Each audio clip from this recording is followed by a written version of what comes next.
வெளியீட்டிற்கு வருகை தந்திருக்கின்ற அனைத்து அன்பு உள்ளங்களுக்கும், பத்திரிகை மற்றும் தொலைக்காட்சி அனைத்து உறவுகளுக்கும்,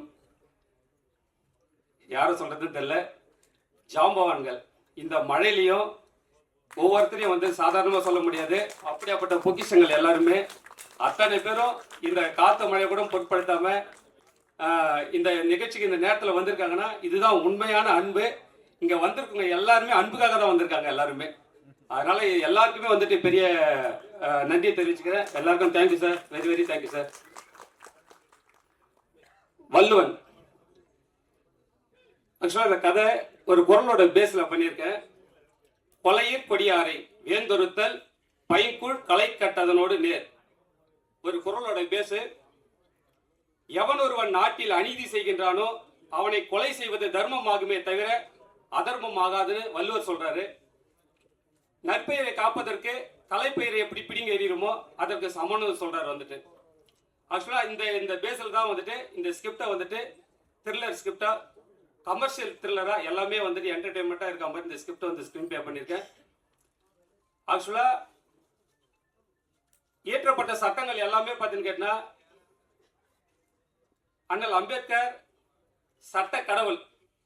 ஆக்சுவலா அவர் எழுதப்பட்ட சட்டங்கள் எல்லாமே தப்பு பண்ணவன் தப்பிக்க கூடாது, அப்பாவிகள் தண்டிக்க கூடாதுன்னு தான் வந்து சட்டங்கள் ஏற்றப்பட்டாரு. ஆனா இன்னைக்கு யாருமே வந்துட்டு அதுக்குள்ள இருக்கிற நல்ல விஷயங்களை இன்னைக்கு யாருமே வந்துட்டு படிக்கிறது இல்லை. அதுக்குள்ள இருக்க ஓட்டைகள் மட்டுமே படிச்சு இன்னைக்கு வந்து தப்பு பண்றவெல்லாம் தப்பிக்கிறதுக்கு உண்டான வழிகளே வந்து நிறைய பண்ணிட்டு இருக்காங்க. ஸோ அந்த மாதிரி அதோட பாதிப்புகள் சம்மந்தப்பட்ட விஷயமாவும் பண்ணிட்டு இருக்கேன். அதாவது இன்னைக்கு நாடு சீரழிஞ்சிட்டு இருக்குன்னு கேட்டா முக்கிய காரணம் என்னன்னா இந்த சட்டங்கள் வந்துட்டு மக்களுடைய பாதுகாக்க இயற்றப்பட்ட இந்த சட்டம் மக்களுக்கு வந்து பாதுகாப்பு கொடுக்க வேண்டிய யாருக்கிட்ட இந்த சட்டத்தை ஒப்படைச்சிருக்காங்களோ அவங்க தான் இந்த நாட்டை சீரழிச்சிட்டு இருக்காங்க. சட்டத்துக்கு வெளியில இருக்கிற தப்பு பண்ணா சட்டத்தை கையில் வச்சிருக்கோம் தண்டனை கொடுக்குறாங்க. ஆனா சட்டத்தை கையாளுற பர்சன் எல்லாம் தப்பு பண்ணா இவங்களுக்கு எல்லாம் தண்டனை யாரு கொடுக்குதுன்னு தெரியல. இதுல பாதிக்கப்பட்ட ஒருத்தனுடைய வேதனைகள் வழிகள் தான் இந்த படமா பண்ணியிருக்கேன். கொண்ட தமிழ்நாடு வள்ளுவன் தன்னை உலகத்துக்கு தந்த வான்பொருள் கொண்ட தமிழ்நாடு. அந்த வள்ளுவன் பெயரை அருமை தம்பி சங்கர் சாரதி தன்னுடைய படைப்புக்கு எண்ணமும் இயக்கமும் அவரே. அவர் வைத்த பெயர் வள்ளுவன். வள்ளுவர் அவர் ஒரு உதாரணம் அவர் வேண்டிய கதைக்கு சொன்னார்.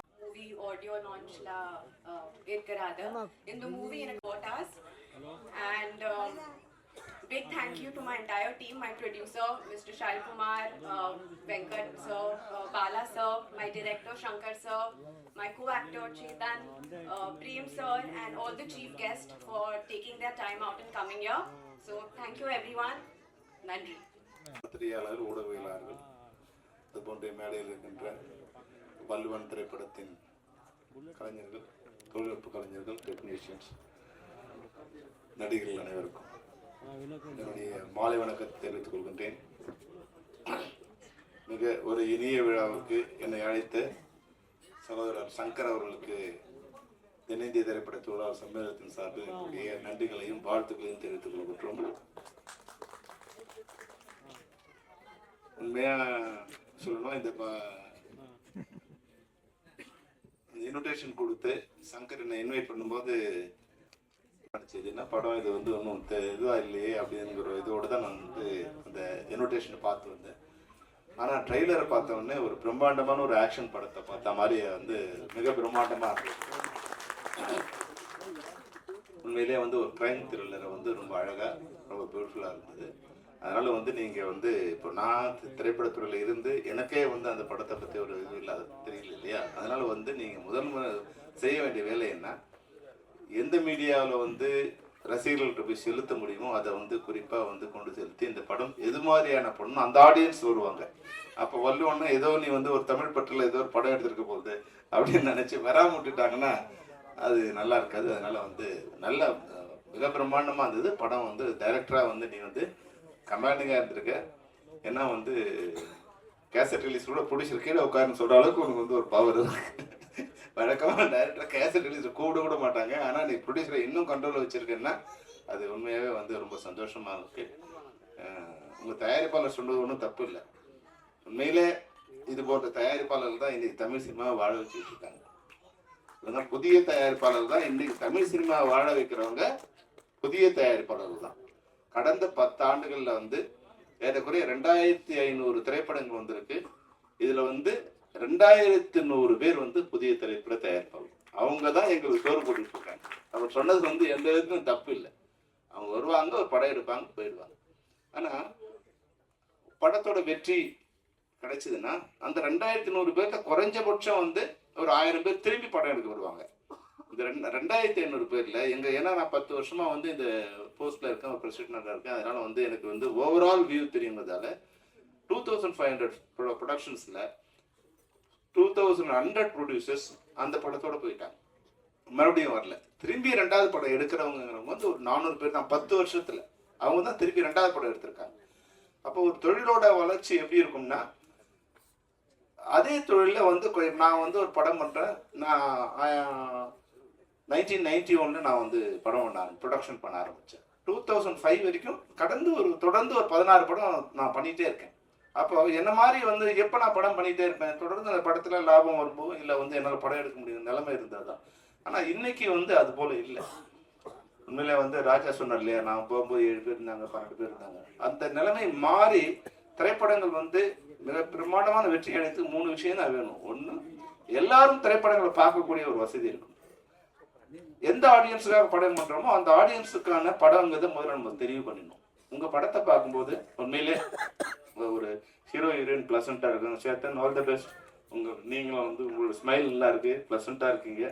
நிச்சயமா வந்து ஒரு நல்ல ஹீரோ ஹீரோயின் வந்திருக்கு. நீங்க சேத்தன் வந்து நல்லா கேஷுவலா பண்ணீங்க. உண்மையா வந்து பிரம்மாண்டமா இருந்தது. ஒரு ஃபைட்ஸ்லாம் வந்து ஒரு பியூட்டிஃபுல்லா, அதான் வந்து ஒரு ஹேண்ட்ஸமாவும் இருக்கீங்க, ஒரு ஆக்ஷன் ஹீரோவும் இருக்கீங்க. நிச்சயமா தமிழ் சினிமாவில் நீங்க நல்லா வருவீங்க. தயாரிப்பாளர்கள் வந்து எப்படி இப்போ வந்து நம்ம ஒரு மரம் வைக்கிறோம். அந்த மரம் வச்சும்போது அது தண்ணி ஊற்றி பாதுகாத்து வளர்த்துக்கிறோம். அந்த மரம் வளர்ந்த உடனே மரம் வச்சவனுக்கு அதில் ஒரு நிழல் கொடுக்குற பாக்கியமாவது கிடைக்கும். சில மரங்கள் வந்து காய் காய்க்கும், பழம் வரும், அந்த பழம் எடுத்துக்கலாம். பழமே வராம மரங்கள் வந்து நிழலையாவது கொடுக்கும். அது போல இனிமே தமிழ் சினிமாவுக்கு தினப்ப இருக்காரு. உங்களுக்கு ஒரு ஐடியா கொடுக்குறேன். நம்ம இனிமே இன்ட்ரோடக்ஷன் பண்ணும்போது வாழ்நாளில் உன் சம்பாத்தியத்தில் 10% உன்னை தயாரிப்பாளர் கொடுத்துட வேண்டும் அப்படின்னு வந்து ஒரு அக்ரிமெண்ட் போட்டா எப்படி? இப்போ மியூசிக் டைரக்டர் ஏதோ படம் பண்றாரு, அவங்க வந்து IPRSல வந்து கலெக்ட் பண்ணி கொடுத்துட்டே இருக்காங்க, அவங்க வாரிசுகள் கூட வாங்கிட்டே இருக்காங்க. ஆனா பல கோடி போட்டு படம் எடுக்கிற தயாரிப்பாளர்கள் வந்து இன்னைக்கு பல உயர்ந்த நட்சத்திரங்களை, சூப்பர் ஸ்டார்களை, உலக கதாநாயகர்களை உருவாக்குற தயாரிப்பாளர்கள் வந்து இன்னைக்கு சாப்பாட்டுக்கு வழி இல்லாம இருக்காங்க. குறைஞ்சபட்சம் இது மாதிரி ஒரு ரூல் நீங்க கொண்டு வந்து வச்சீங்கன்னா 10% வேணும், ஒரு 5% உன்னை சம்பாதித்துல 5% உன்னை யார் ஆளாக்குனாங்களோ அவங்களுக்கு வந்து நீங்க வந்து கான்ட்ரிபியூஷன் கொடுக்கணும் அப்படிங்கிற திட்டத்தை புரிஞ்சுங்கன்னா தயாரிப்பாளர் குறைஞ்சபட்சம் நல்லா இருப்பாங்க.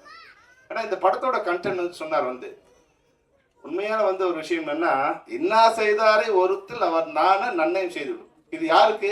நாணம்னா வெக்கம். வெக்கப்படுறவன தான் நீங்க அது மாதிரி பண்ண முடியும். வெக்கப்படுறதுக்கும் தான் நீங்க இன்னா செய்யாம இருக்கலாம். ஆனா இன்னைக்கு சூடு சொன்ன இல்லாம வெக்கம் இல்லாம வந்து மனிதர்களாக நினைக்காத ஜென்மங்கள் இருக்கும்போது அந்த இன்னா செய்தாருக்கு இன்னாதான் செய்யணும், அங்க இனிவை செய்ய முடியாது. அதுதான் இன்னைக்கு இருக்கிற சிச்சுவேஷன். அதனால இந்த திரைப்படத்தில் சொல்லப்படுற வார்த்தை மிக முக்கியமான விஷயம். ஏன்னா பல வேறு நாடுகளுக்கு போகும்போது என்னன்னா, மற்ற கண்ட்ரிஸ் போகும்போது, வளர்ந்த நாடுகளில் போடும்போது பொதுமக்கள் citizen, they will treat citizen as a king. எல்லா பொதுமக்களும் ராஜா மாதிரி ட்ரீட் பண்ணுவாங்க, குற்றவாளிகளை கிரிமினல் மாதிரி ட்ரீட் பண்ணுவாங்க. இங்க என்னன்னா, சாதாரண பொதுமக்கள் வந்தா கூட அவனை குற்றவாளி மாதிரி பார்ப்பான் போலீஸ்கார். ஆனா குற்றவாளி வந்தா அவனை ராஜா மாதிரி பார்ப்பான். இதுதான் நம்மளுடைய சிஸ்டம். அப்படி இருக்கு. நான் வந்து ஒரு திரைப்படத்துக்காக வந்து சும்மா ஜெயில் எப்படி இருக்கு அப்படிங்கிற ஒரு ஸ்பெஷல் பர்மிஷன் வாங்கிட்டு உள்ள போய் வந்து பார்த்தேன். அப்போ கொஞ்சம் கைதிகளோட பேசிட்டு இருந்தேன். அப்போ ஒரு கைதி பார்த்தோம், ரொம்ப சின்ன பையன். அவன் சின்ன பையன்னா வந்து ஒரு 34-35 இருக்கும். அவன் வந்து என்ன ஒரு மர்டர் பண்ணிட்டான். அவன் ஆயுள் தண்டனை அடைஞ்சிருக்கான். இப்போ வந்து அவனை அடுத்த சில மாதங்கள் ரிலீஸ் ஆக போறான். அதாவது அப்போ எப்போ அவன் மர்டர் பண்ணும்போது என்ன ஏஜ் பாருங்க, 18+ அவனுக்கு. என்னென்னு கேட்டால் ஃப்ரெண்ட்ஸ் எல்லாம் பேசிட்டே இருக்காங்க, படிக்கட்டில் நின்று பேசிட்டு இருக்காங்க. கோவம் வந்து தள்ளிட்டு இருக்கான். தள்ளின உடனே அவன் கீழே போய் வந்துருக்கான், அடிபட்டு டெத்து. அதோடு முடிச்சிருந்தான்னா அவனுக்கு பிரச்சனை இல்லை. அவன் என்ன பண்ணுறான், பயத்தில் அவன் ஃப்ரெண்டுக்கு ஃபோன் பண்ணியிருக்கான். ஃப்ரெண்டுக்கு ஃபோன் பண்ணி என்னென்ன பண்ணலாம் வாடா, இது மாதிரி ஆயிடுச்சுடான்னு அவன் வந்திருக்கான். அந்த அடலசன்ட் ஏஜில் என்ன பண்ணுறதுன்னு தெரியாமல் வந்து என்ன பண்ணியிருக்காங்க, அந்த பாடியை காரில் போட்டு வண்டலூர் கொண்டு போயிட்டு அதை பெட்ரோல் ஊற்றி கொடுத்துட்டு வந்துட்டான். அதுதான் பெரிய கிரைம் ஆயிடுச்சு. அப்போது அவனுக்கு வந்து லைஃப் அந்த நோக்கம் இல்லை, எந்த விதமான இதுவும் இல்லை. இப்போ வந்து அங்கே நாங்கள் போகும்போது அங்கே வெளியே ஹோட்டல் மாதிரி வச்சு அவங்களுக்கு வந்து, ஏன்னா இது மாதிரி நன்னடத்தையோடு இருக்கிற கைதிகளுக்கு அவன் வேறு எந்த தப்பும் பண்ணல, அவனுக்கு 35 இயர்ஸ், அவன் ரிலீஸ் பண்ண போகிறான். அப்போ பேசிகிட்டு இருக்கும்போது சொன்னால் வேற 2-3 கைதிகளாக இருக்காங்க. அவன் ஒரு விஷயம் சொன்னான், என்னென்னா பிளான் பண்ணி பண்ணியா அப்படின்னு ஒருத்தர் கேட்குறான். அவன் சொன்னதான் இன்னைக்கு இந்திய நடக்கும். அவன் சொன்னான், பிளான் பண்ணி பண்ணால் அவன் உள்ளே இருக்க வேண்டிய அவசியம் இல்லை சார். எமோஷனல் மர்டர் பண்ணுறவன் தான் இங்கே உள்ளே இருக்கான் சார், பிளான்டு கிரிமினல்ஸ்லாம் வெளியே இருக்கான் சார். அப்போது அந்த இது வந்து மிக அழகாக இங்கே இந்த திரைப்படத்தில் ஒரு கருவாக எடுத்திருக்காங்க. அப்புறம் இன்னொரு விஷயம் என்னன்னா, இன்னைக்கு இருக்கிற சிஸ்டத்துல பெண்கள் வந்து மிக மிக பாதுகாப்பா இருக்க வேண்டிய அவசியம் இருக்கு. அதாவது இப்ப வீட்டை விட்டு வெளியே போகலனா கூட இன்னைக்கு நீங்க சோசியல் மீடியாவில் பார்ப்பீங்க, இன்னொருத்தரை பார்க்கும்போது அதை நம்ம என்ஜாய் பண்ணுவோம். இப்போ வந்து ஆர்டிஸ்ட்லாம் வந்து இப்போ எப்படி வாழ போறாங்கன்னே தெரியல. அவங்கள வந்து ஆஃப் நியூடாவோ இல்லை நியூடாவோ டாப்லெஸ்ஸாவோ இது மாதிரி வந்து அவங்களுடைய இது அவங்க நாலேஜே இல்லாமல் அது மாதிரியான ஏஐல அது மாதிரி வந்துகிட்டே இருக்கு. முன்னாடி இருக்க ஆடியன்ஸை ஒரு பழைய ஸ்டில்ஸை வெளியே வரும்போது வந்தால் கூட அவங்க கஷ்டப்படுவாங்க. ஏதோ சின்ன வயசுல ஏதோ ஒரு படம் பண்ணும்போது பண்ணாத இருக்காரு. ஆனால் இன்னைக்கு அது வயசானவங்களா இருக்காங்க, இல்லை வந்து பழைய ஹீரோயின்ஸாக இருக்காங்க, அவங்க எல்லாருமே வந்து இன்னைக்கு ஸ்க்ரீனில் வந்து அது மாதிரி சோஷியல் மீடியா பார்க்கும்போது இந்த நாடு எப்படி பாதுகாக்க போகுது, இந்த பொதுமக்களை இந்த பெண்களை எப்படி பாதுகாப்பு, இதுக்கு ஒரு என்ன சட்டம் இருக்கு, இதை எப்படி வந்து எல்லாருமே பாதிக்கப்பட போகிறாங்க, இவங்களை எப்படி காப்பாற்ற போகிறாங்க. என்னோட டாக்டர் இப்போ வந்து ஏஐ படிச்சுட்டு இருக்கா யூஎஸ்ல. அவ ஒரு வார்த்தை சொன்னான், டாடி மனித குலத்துக்கு எதிரான ஒரு படிப்பை இப்போ எங்களுக்கு கற்றுக் கொடுத்துட்டு இருக்காங்க. இதுதான் ஏஐ, இது மனித குலத்துக்கே எதிரான ஒரு விஷயம், இதை வந்து எங்களுக்கு கற்றுக் கொடுத்துருக்காங்க அப்படின்னு. அப்போ ஆர்டிஃபிஷியல் இன்டெலிஜென்ஸுங்கிறது வந்து அவ்வளோ மோசமாக இருக்குது. அப்போ இது போன்ற குற்றங்கள் வந்து இனிமேல் வர ஆரம்பிக்கும். நம்மளுடைய பெண் குழந்தைகளை சோஷியல் மீடியாவில் வந்து அவங்களோட ஃபோட்டோஸ் அது வெளியே கொடுக்கும்போதோ இல்லை சாதாரணமாக வெளியே கொடுக்கும்போதோ நம்ம ரொம்ப கேர்ஃபுல்லாக இருக்க வேண்டிய அவசியம் இருக்குது. இன்னொன்று, இது போல் ஊடகங்களில் இல்லை எது ஒன்றாலும் பேசலாங்க நிலைமையில் இருந்து பொதுமக்களும் தங்களையும் பாதுகாக்க நிச்சயமாக இது போன்ற பாதிக்கப்பட்டவங்க இது மாதிரி வந்து ஒரு கட்டத்தில் வந்து ரிவர்ஸ் ஆகலாம். அன்னைக்கு வந்து நாடு வந்து வன்முறையை நோக்கி தள்ளும். எல்லார் கையிலையும் கத்தி இருக்கும். பாதிக்கப்பட்டவன்னா ஒன்று அவனுக்கு நீதி கிடைக்கணும், இல்லைன்னா அதுக்கான நீதியை அவனே தேடிக்கும். அதுதான் இந்த திரைப்படத்தின் மூலமாக சொசைட்டிக்கு நம்ம இயக்குனர் கொடுத்துருக்காங்க. இந்த திரைப்படம் எனக்கு பார்க்கும்போது ஒரு ப்ளசண்ட்டாக இருக்குது. முக்கியமாக அஸ்வத்துக்கு வந்து கங்க்ராச்சுலேஷன் அஸ்வத். அதை விட வந்து இயக்குனர் சிறப்பாக பண்ணியிருக்காரு. ஆனால் எனக்கு வந்து கேமராமேன் எங்கே இருக்காரு, ஓகே, நிச்சயமாக அவர் பியூட்டிஃபுல்லாக பண்ணியிருக்காரு. கேமராமேன் வந்து அவ்வளோ பியூட்டிஃபுல்லாக பண்ணியிருக்காங்க. ஒரு சாதாரண ஒரு ராக்கை வந்து அழகாக வந்து ஃப்ரேம் பண்ணி எல்லாமே ஒரு சாதாரண இடம் தான், நாங்கள் பார்த்த இடம் தான். அது சாதாரண மரமாக இருந்தால் கூட அது வந்து அவுட் ஃபோக்கஸ் பண்ணி அதுக்கு பிளாக் பண்ணி கீழே வந்து ஒரு க்ரீன் இது பண்ணி அந்த டாப் ஆங்கிள் ஷாட்ஸ் இருந்து எல்லாமே வந்து ரொம்ப பியூட்டிஃபுல், நல்ல டெக்னீஷியனுங்கிறது அழகாக தெரியுது. அதனால் இந்த படம் சிறந்த டெக்னீஷியனால பார்க்க ப்ளசண்ட்டாக இருக்கிற ஆர்டிஸ்ட்டு, நல்ல தயாரிப்பாளர். உண்மையிலேயே படத்தோட தயாரிப்பாளருக்கு இன்னைக்கு கேசட் ரிலீஸில் வந்துட்டு நீ சொல்கிறதெல்லாம் கேட்குறாருன்னா அந்த தயாரிப்பாளர் வந்து உண்மையிலே நல்ல தயாரிப்பாளர் தான். அவர் நல்லா இருந்தாருன்னா இந்த படம் ஓடினான்னா நிச்சயமாக அந்த தயாரிப்பாளர்கள் வந்து நிச்சயமாக அவங்க ஒரு 4-5 படம் எடுப்பாங்க. அந்த படத்தும் வெற்றி படமாக அமையணுங்கிறது தான் வாழ்த்து. ஏன்னா நல்ல மனசு இருக்கவங்க, நல்ல தயாரிப்பாளர்கள் தமிழ் சினிமாவுக்கு வந்தாங்கன்னா தமிழ் சினிமாவும் நல்லா இருக்கும், தமிழ் திரைப்படத்தில் இருக்கிற தொழிலாளரும் நல்லா இருப்பாங்க. ஏன்னா இன்னைக்கு வந்து ஒரு ஆர்டிஸ்ட் பேசினா ராஜேஸ்வரன், நீங்கள் வந்து நடிகர்கள் சொல்கிறது உங்களை இல்லை, நீங்கள் கணக்கில் எடுத்துக்கூடாது உங்களுக்கு. ஏன்னா நீங்கள் ஒரு கலைஞர், நீங்கள் நடிகர் இல்லை. இன்னும் நடிகர் யாருன்னா மொத்த வருமானத்தில் 80% தானே எடுத்துகிட்டு போகிறவங்க தான் இன்றைக்கி நாங்கள் நடிகனா அவங்க சொல்கிறதெல்லாம் அவங்களே தான் சொல்கிறாங்க. நீங்கள் ஒரு தொழில்நுட்ப கலைஞர் இல்லை கலைஞர், உங்களுக்கெல்லாம் கொடுக்க வேண்டிய ஊதியமே ஒன்றும் யாரும் கொடுக்கல, உங்களோட ஊதியத்தெல்லாம் யாரும் வாங்கிட்டு போகிறாங்க. அந்த உதயகுமார் சொன்னார் இல்லைங்களா, ஒரு டிக்கெட் வாங்கும்போது அவங்களுக்கு உண்டான ஊதியம் வந்து சேருதுன்னு. ஆனால் நம்ம ஊதியம் எதுவுமே வந்து நமக்கு யாருக்குமே வர்றதில்லை, தொழிலாளிக்கும் வர்றதில்லை, உங்களை மாதிரி கலைஞருக்கும் வர்றதில்லை, இயக்குனருக்கும் வர்றதில்லை. அது பிரபல்யம் அடையும் போது அதை டிமாண்ட் பண்ணி ஒரு பிளாக்மெயில் மாதிரி தான் வந்து வாங்குறாங்க தவிர யாரும் உழைப்புக்கேற்ற ஊதியம் இங்கே யாருமே கிடைக்கிறது. வெற்றிக்கேற்ற ஊதியம். உங்கள் படம் ஓடிடுச்சு, அது யாரால ஓடுறதுலாம் தெரியாது. ஓடினதா நினச்சிக்கிட்டாருன்னா தனக்கு 1 கோடின்னா 2 கோடின்னா எத்தனை கோடினாலும் கேட்கலாம், கொடுக்கலாம், அது வேற விஷயம். நீங்கள் அதை பற்றி கவலைப்படாதீங்க. நடிகைன்னு யாராவது குறிப்பிட்டாங்கன்னா உங்களை வந்து கலைஞனாக தான் நாங்கள் நினைக்கிறோம் தவிர உண்மை நடிகரான்னு இருக்கு. நீங்கள் நடிகனாக வந்த பிறகு அந்த நிலைமைக்கு நீங்கள் வருவீங்க. நிச்சயமா நீங்கள் உண்மையாக நல்ல விஷயம் சொன்னீங்க. நம்ம எதை பற்றியும் கவலைப்படுவோம். நான் கூட வந்து ஒரு நாள் வந்து என்கிட்ட 16 கார் இருந்தது. 91ல் நான் 16 கார் வச்சுருந்தேன். நான் தான் வந்து தென்னிந்தியாவில் அதிகமான பட்ஜெட்டில், including Rajini sir, Kamal sir, Chiranjeevi படங்களை விட அதிகமான பட்ஜெட்டில் நான் தான் படம் பண்ணேன். அன்னைக்கு சவுத் இந்தியாவில் ஹையஸ்ட் பட்ஜெட்டில் படம் பண்ண டைரக்டர் நான் தான். ஆனால் எனக்கே ஒரு தடவை 16 கார் இருந்தோம். அந்த காருக்கு டீசல் போட வசதி இல்லாத ஒரு கட்டத்தில் வந்து சேர்ந்தேன். அப்போது வாழ்க்கைங்கிறது வந்து எல்லாத்துக்கும் தயார். அன்னைக்கு நான் கவலையே படலை. நான் பட் பஸ் ஏறி போயிட்டே இருப்பேன், நான் ஆட்டோவில் போயிட்டு இருப்பேன், நடந்து போவேன், சைக்கிளில் போவேன். ஏன்னா சென்னைக்கு வரும்போது நான் நடந்து தான் வந்தேன். அன்னைக்கு வந்து என்கிட்ட ஒரு 25 காசு பணம் இருந்தால் கொடம்பாக்கம் டு வடவழியில் வந்து இறங்கலாம். ஆனால் 20 காசு தான் இருந்தால் என்ன பண்ணணும், ட்ரஸ்புரத்தில் இறங்கிக்கணும், அங்கேருந்து நடந்து வரணும். அப்போ 5 காசு இல்லாமல் நான் நடந்து கூட வந்திருக்கேன். இன்னைக்கு என்ன ஆளாக்குறது இந்த தமிழ் சினிமா தான். அது மாதிரி தான் உதயகுமார் சொல்லும்போது இப்போ உண்மையாகவே எனக்கு ரொம்ப டயர்டு. காலையில் 9 மணிக்கு வந்தோம். வரும்போதே நம்பிக்கிட்ட சொன்னேன், நம்பி என்னை வந்தவொடனே அனுப்பிச்சிடுறாங்க. ஆனால் ஜான் வந்து சொன்னார், அண்ணா நீங்கள் கொஞ்சம் கடைசியாக பேசினா நல்லா இருக்கும். அப்போ அதையெல்லாம் வந்து ஏன் எடுத்துக்கிறோம்னா, ஏதோ ஒரு வகையில் இன்னைக்கு வந்து ஆர்கே செல்வமணினா இன்னைக்கு வந்து தமிழ்நாட்டுக்கோ இந்தியாவுக்கோ தெரியுதுன்னா அது காரணம் வந்து இது மாதிரி திரைப்படங்கள் தான், திரைப்படத்துறையில் இருந்ததால் தான் எனக்கு எல்லாமே தெரியுது. என்னால் முடிஞ்ச ஏதோ ஒரு உதவியை. அது மட்டும் இல்லாமல் சங்கர் வந்து என்னோட நெருங்கிய நண்பர். பல்வேறுங்களை என்னுடைய தேர்தலிருந்து பல்வேறு இடத்துல என் கூடவே இருந்து அவர் எனக்கு ஒர்க் பண்ணியிருந்திருக்காரு.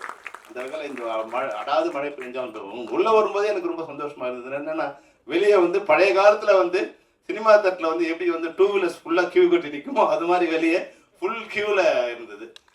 அது உள்ளே வரும்போது எனக்கு சந்தோஷமாக வந்து மேடையிலையும் வந்து நிறைய நண்பர்கள் உங்களுக்காக வந்திருக்காங்க. அப்போ தயாரிப்பாளர்கள் அவங்களுக்கு தெரிஞ்சிருக்குமா இல்லையான்னு தெரியல. ஏன்னா வந்தவங்கள பாதி பேருக்கு மேலே உனக்காக தான் வந்திருப்பாங்கன்னு நினைக்கிறேன். ஏன்னா உன்னோட நட்பு அது மாதிரி, உன்னோட கமாண்டிங்கும் இருக்குது, உன்னோட தொழில் திறமையும் நல்லா இருக்குது. இந்த படம் நிச்சயமாக மிக பிரம்மாண்டமான வெற்றியிடம்.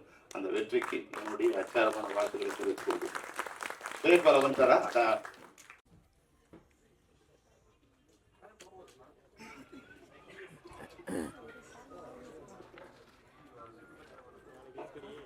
எல்லாருக்கும் வணக்கம். ரொம்ப ரொம்ப சந்தோஷமா இருக்கு. ரொம்ப வருஷத்துக்கு அப்புறம் இந்த மாதிரி உங்களை எல்லாம் பார்க்கறதில்ல. முதல்ல எல்லாருக்குமே நன்றி. ஏன்னா பயங்கரமா மழை பெஞ்சிட்டு இருக்கு வெளியில. ஆக்சுவலி புயல் சொல்லியிருந்தாங்க, சைக்ளோன்னு சொல்லிட்டாங்க, அது அப்படியே ஆந்திராவுக்கு போயிடுச்சு. பட் இருந்தால் அந்த மழையிலையும் எல்லாரும் தியேட்டர் வந்து ஃபுல்லாகிடுச்சு, உட்காரத்துக்கு கூட இடம் இல்லை. ஸோ ரொம்ப சந்தோஷமா இருக்கு. இந்த மாதிரி அரங்கத்தை வந்து ஃபுல்லாக அதே மாதிரி எங்கள் படமும் இந்த மாதிரி ஃபுல்லாக இருக்கணுன்றது நான் விருப்பப்படுறேன். நான் ஃபர்ஸ்ட் வந்து கடவுளுக்கு நன்றி தெரிவிச்சுக்கிறேன். ஏன்னா சினிமான்றது நிறைய பேர் சொல்லிட்டாங்க, என்ன பேசணும்னு தெரியல, ஒரு பிளாங்க் ஆயிட்டாங்க. பிகாஸ் வார்த்தைகள் வந்து நிறைய விஷயம் நிறைய பேர் ஷேர் பண்ணியிருந்தாங்க. கடவுளுக்கு ஏன் நன்றினா, நமக்கு வந்து ஒரு நல்ல அப்பா அம்மா, நல்ல ஃபேமிலி கொடுத்துருக்காங்க. நல்ல ஒரு இண்டஸ்ட்ரியில் வந்து பார்த்தீங்கன்னா ஒரு நல்ல ஒரு இடத்துக்கு உண்டான ஒரு பயணத்தை இப்போ இல்லை, கிட்டத்தட்ட ஒரு 10-15 வருஷமா நான் ஸ்ட்ரகிள் பண்ணிட்டு இருக்கேன். இப்போ சமீப காலத்துல தமிழ் படங்கள் பண்ணிட்டு இருக்கேன். இந்த மேடை வந்து எனக்கு ரொம்ப ஒரு ஸ்பெஷலான மேடை.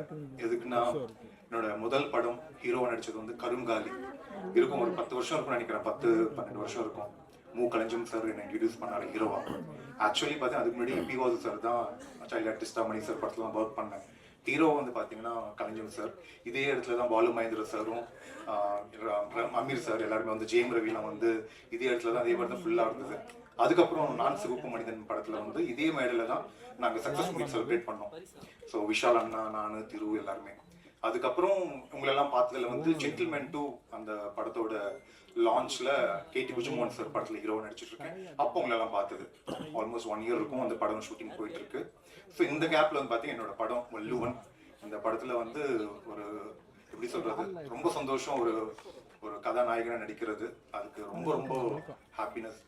அதுக்கு முதல்ல நான் சொன்ன மாதிரி கடவுளுக்கும், அப்புறம் என்னோட ஃபேமிலி, அப்பா அம்மா, என்னோட சிஸ்டர், என்னோட பிரதர், அவங்க குழந்தைங்க, அவங்க பையன் இங்கே உட்காந்துட்டு இருக்காரு அவருக்கு.